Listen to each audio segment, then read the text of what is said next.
Area vector हमेशा surface के क्या होता है, नॉर्मल होता है। तो अगर ये स्मॉल पैच है तो इसका एरिया वेक्टर इधर है, ये एंगल, ये वाला एंगल थीटा है दोनों के बीच, तो हम स्मॉल फ्लक्स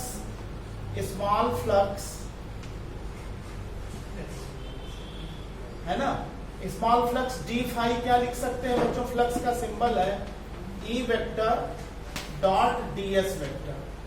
ये मैथमेटिकल डेफिनेशन है फ्लक्स की। तो इसको हम लिख सकते हैं ई डीएस कॉस थीटा। क्या लिख सकते हैं बच्चों, E ds cos theta d phi small flux है। तो टोटल फ्लक्स अगर निकालें तो क्या करेंगे, टोटल फ्लक्स निकालने के लिए फाई इसको इंटीग्रेट करेंगे डी फाई, ये हो जाएगा E cos theta integration DS, E cos theta integration DS. और इंटीग्रेशन डीएस का मतलब है इस पूरे सरफेस की एरिया, भाई DS plus DS plus DS plus DS plus DS, पूरी एरिया कवर हो गई। इसको हम कहते हैं इंटीग्रेशन डीएस, है ना, क्या कहते हैं इसको, इंटीग्रेशन डीएस। तो इसको हम लिख सकते हैं बच्चों, फाई इज इक्वल टू क्या लिख सकते हैं, फाई इज इक्वल टू लिख सकते हैं ई ए कॉस थीटा, ई ए कॉस थीटा। ये फ्लक्स का फार्मूला डेराइव हो गया, इलेक्ट्रिक फ्लक्स का फार्मूला ई ए कॉस थीटा, ये डेराइव हो गया।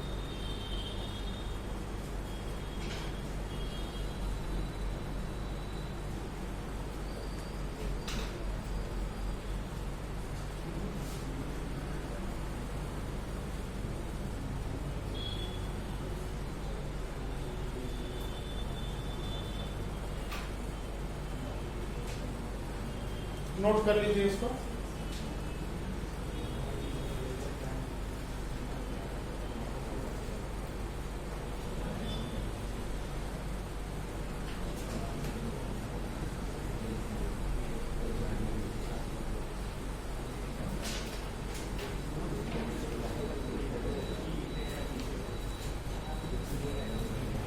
डन बेटा,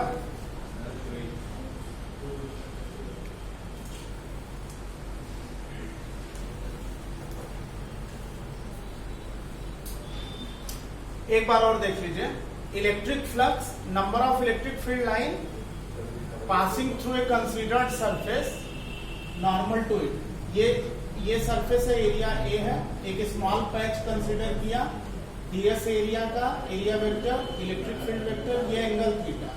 तो इस पैच का स्मॉल फ्लक्स डी फाई होगा E vector dot ds vector, ठीक है। और डॉट प्रोडक्ट से E ds cos theta small patch का। तो पूरे सरफेस का कैसे निकलेगा, इंटीग्रेट करने से, E cos theta integration DS. Integration DS का मतलब इसकी टोटल एरिया ए है। इस पर्टिकुलर कॉन्सेप्ट पे अगर हम यूनिट लिखना चाहें तो ई इंटू ए का मतलब हो गया न्यूटन मीटर स्क्वायर पर कूलम। फ्लक्स की यूनिट हो गई न्यूटन मीटर स्क्वायर पर कूलम।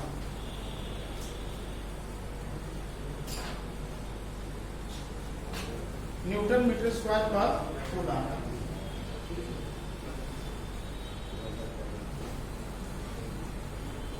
एक क्वेश्चन इस पे हम लोग लेते हैं, क्वेश्चन नंबर 15 है एनसीईआरटी का, एक्सरसाइज का पेज 47। क्वेश्चन लिखो बेटा, एनसीईआरटी का एक सिंपल सा क्वेश्चन है, इस पे उसको लेते हैं।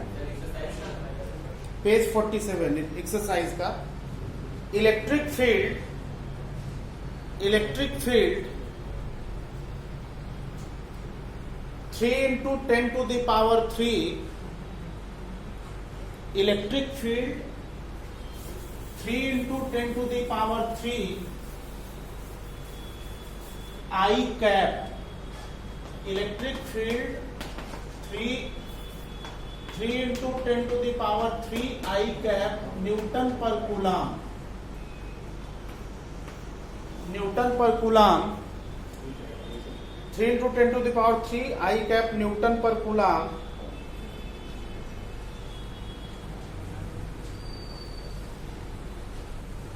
is along x axis, what is flux through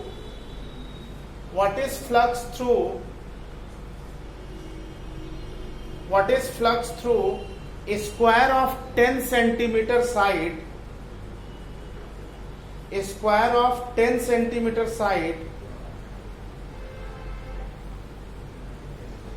whose plane is parallel to yz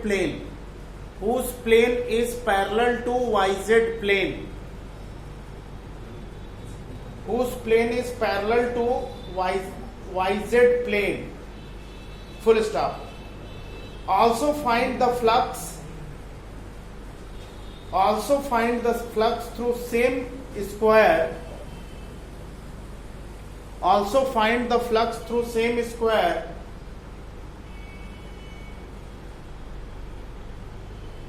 if normal to plane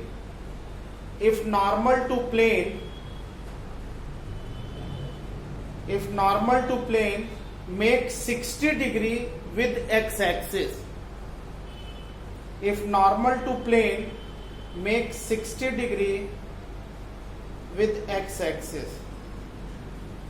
देखिए बेटा, क्वेश्चन क्या कह रहा है ये ध्यान से समझ लीजिए। क्वेश्चन ये कह रहा है कि ये जो इलेक्ट्रिक फील्ड है वो एक्स एक्सिस के लॉन्ग है, क्योंकि आई कैप दे रखा है, और आप जानते हैं कि X Y Z direction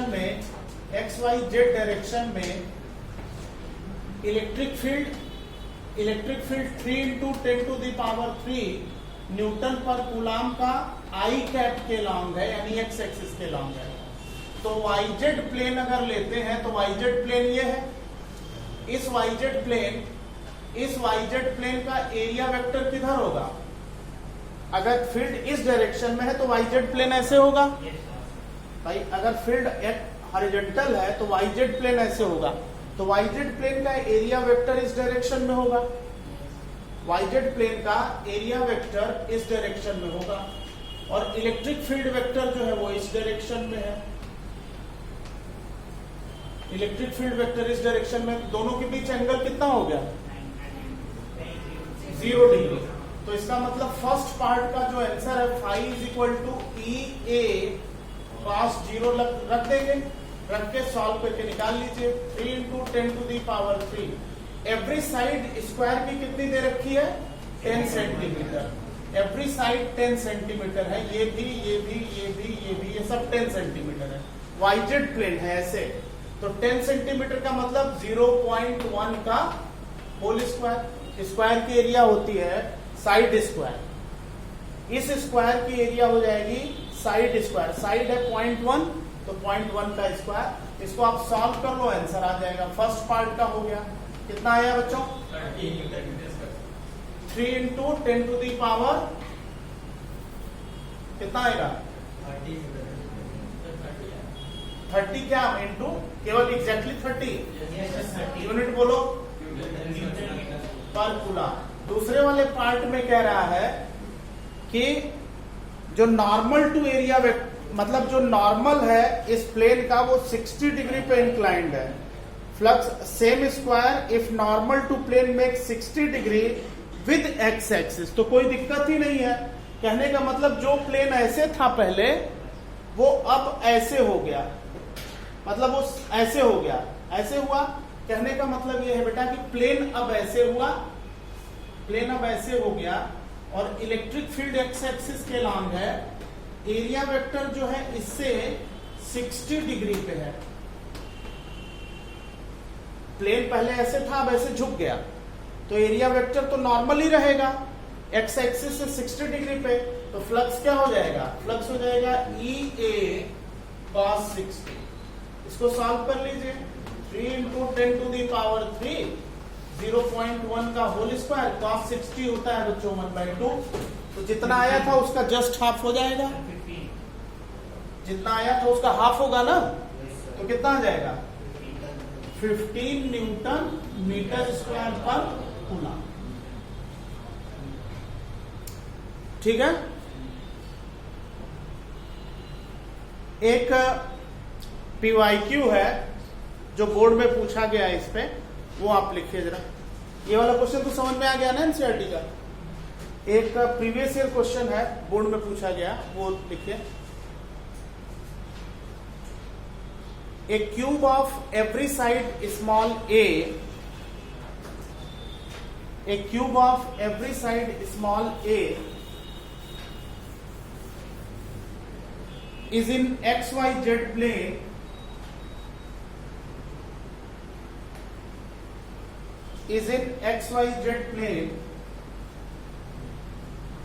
in electric field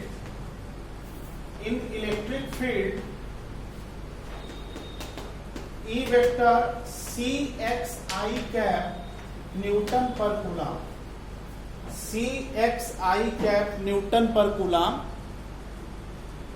figure इस तरह से दिया हुआ है, ये क्यूब है, ये क्यूब है, ये एक्स एक्सिस है बच्चों, ये वाई एक्सिस है और ये जेड एक्सिस है।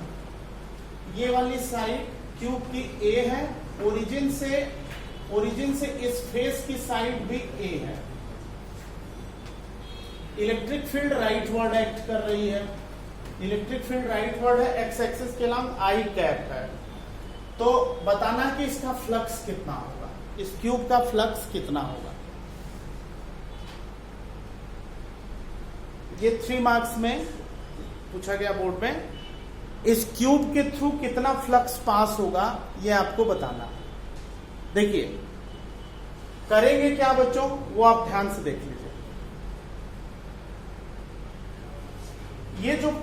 ये जो फील्ड है, ये फील्ड एक्स, अगर हम इस फील्ड की वैल्यू ओरिजिन पे पूछे तो कितना है, एक्स कोऑर्डिनेट 0 हो गया, तो इसका मतलब ओरिजिन पे इलेक्ट्रिक फील्ड की वैल्यू 0 है। ओरिजिन पे इलेक्ट्रिक फील्ड की वैल्यू क्या है बच्चों, 0। जैसे जैसे डिस्टेंस x बढ़ता जाएगा फील्ड की वैल्यू बढ़ती जाएगी। इसका मतलब ये हुआ कि फील्ड इज राइटवर्ड, फील्ड जो है इलेक्ट्रिक फील्ड राइटवर्ड है बेटा।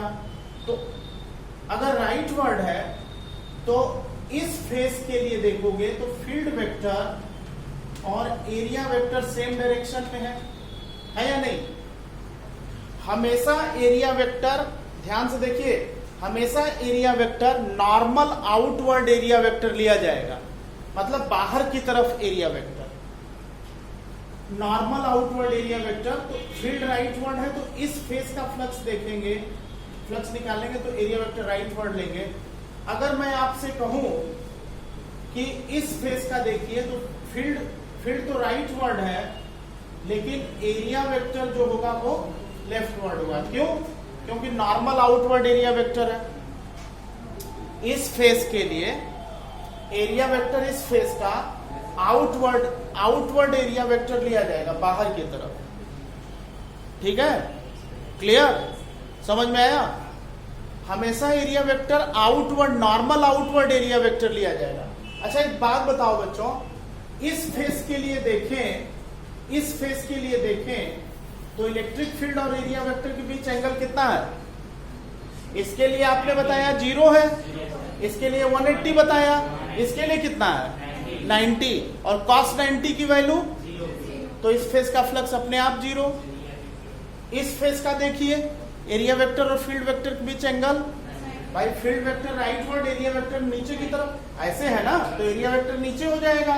ये वाला ऐसे है तो इसका एरिया वेक्टर ऊपर होगा।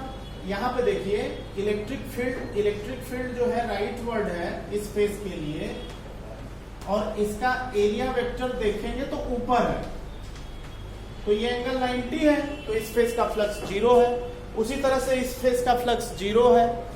बात समझ में आ गई, क्लियर ना।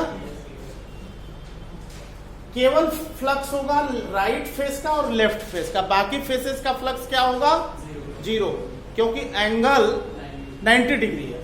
तो अब अगर हम राइट फेस का फ्लक्स निकाले बच्चों और लेफ्ट फेस का निकाले, तो मैं आपसे अगर फाई एल बोलूं तो आप क्या लिखोगे, EA cos 180 डिग्री, यही लिखोगे ना भाई, आप यही तो लिखोगे लेफ्ट फेस के लिए, EA cos 180, और cos 180 की वैल्यू -1, तो ये हो जाएगा बच्चों -E × A, -1।